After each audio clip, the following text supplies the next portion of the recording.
Why do you think dyslexia gained so much awareness while dyscalculia remains relatively unknown? I find that to be a really interesting question.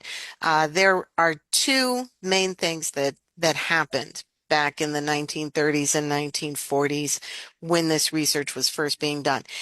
Both of them started really in neuroscience. And then dyscalculia went into psychology and then educational research. The reading focus on dyslexia happened in neuroscience and then a little more right into the education sphere through two uh, doctors, Doctors Orton and Dr. Gillingham, which is where we get our Orton-Gillingham method. But at the time, there were two prevalent things happening. One was political. There was just that very beginning of the space race and our propaganda, kind of not the Cold War, but a Cold War going on with the USSR.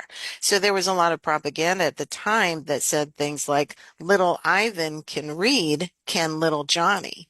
So that brought some of the popular opinion into, oh my gosh, we have to have a better educational system and we need stronger readers than our international competitors.